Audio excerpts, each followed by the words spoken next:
Meghan and Harry are preparing to take some time off following the birth of their first daughter, Lilibet Diana Mountbatten Windsor. She was born on June 4 and will take place alongside her older brother, Archie. The couple had been tirelessly pursuing ways of generating an income after their tremendous fallout from the royal family. Despite having only officially left last year, Meghan and Harry had already secured contracts with Netflix, Spotify, and Apple TV+, had written and published a children's book, given talks on numerous public and private platforms for fees, as well as star in a string of interviews, the most controversial being with U.S. talk show host Oprah Winfrey. The pace at which they have moved appears to be similar to their time within the royal family. Just months after marrying, and only 2 years after meeting, the pair shot off on a tour of Australia and New Zealand.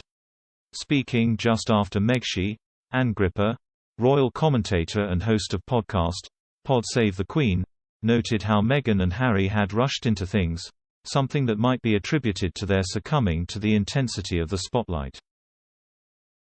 After fellow host Russell Myers noted how popular the Duke and Duchess had been on that tour, Ms. Gripper asked, "Do you not look back at that tour now and think, actually maybe they were going at it a bit too fast?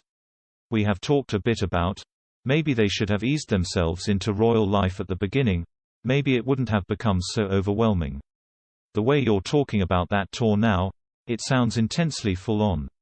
It's not a good way to be working."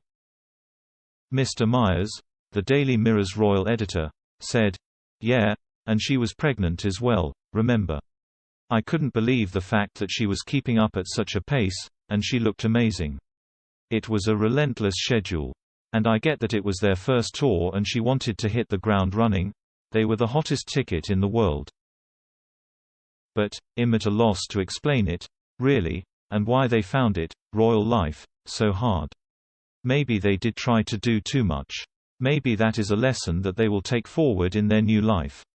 They went on to note how Kate, Duchess of Cambridge, has only in the last 3 years been thrust into public life, despite having been a royal for 10 years and being the future Queen Consort.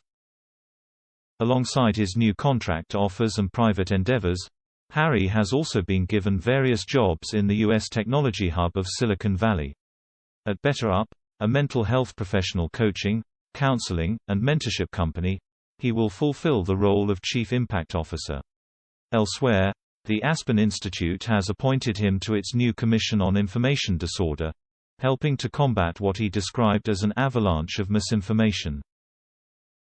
Meghan's new children's book, The Bench, was published last week by Penguin Random House to largely negative reviews.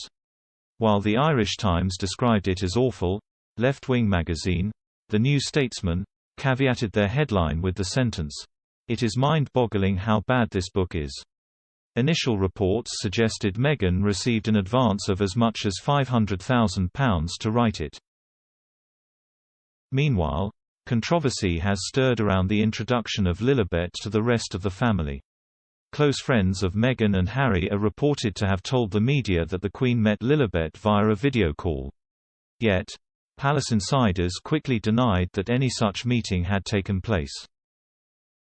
It is yet another dramatic turn of events for the royal family, as reports now suggest the Queen is willing to depart from her family's entrenched policy of never complain, never explain, according to the Mail on Sunday.